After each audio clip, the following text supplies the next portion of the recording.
3 things Nevada law requires after a car crash and the penalties if you don't do them.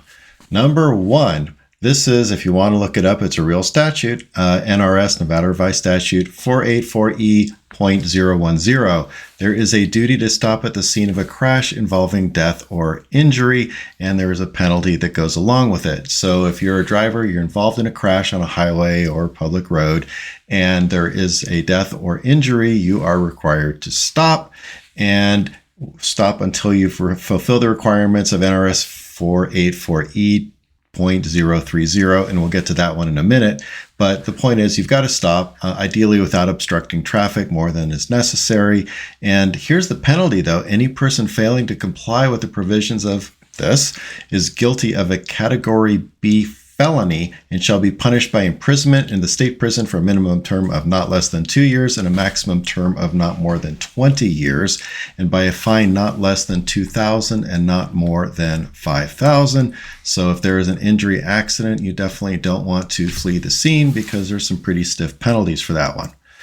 The second law is NRS 484E.020, and this is a duty to stop at the scene if it involves damage to vehicles or property. So it's kind of the same thing. You're in a crash, but with this one, there's not personal injury or death. So what do? Well, you stop at the scene, and if your vehicle is creating a hazard in the traffic, it can be moved safely to a place where it is not doing that.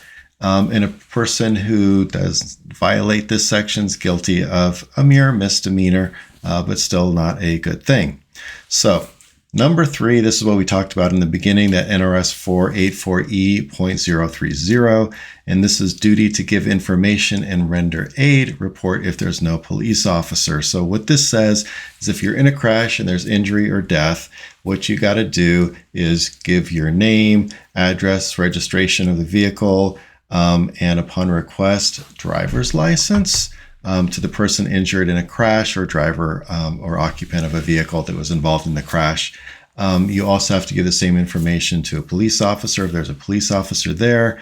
And it also says to render to any person injured in such a crash reasonable assistance. Probably the best thing to do there is make sure you call 911 to get the medical folks there, because if you are not skilled in medicine, it's probably a bad idea to try to fix them. It does talk about trying to carry or move people, but again, that's a little risky. If someone's got, broken spine issues, by carrying them, you could actually make it worse.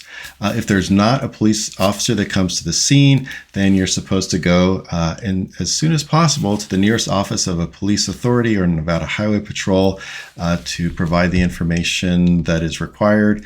And finally, a person who violates this is guilty of a misdemeanor. So there is sort of a number 4 bonus that is not part of this, but what it says is if a driver's in a crash, you've got to let the DMV know there's an accident report called a SR1, and you're supposed to fill out this report within 10 days of the accident if anybody's injured or killed, or if it appears the damage is more than $750. However, if a police officer comes or highway patrol comes and they do a report and includes your contact and liability information, then you don't actually have to file that report with the DMV.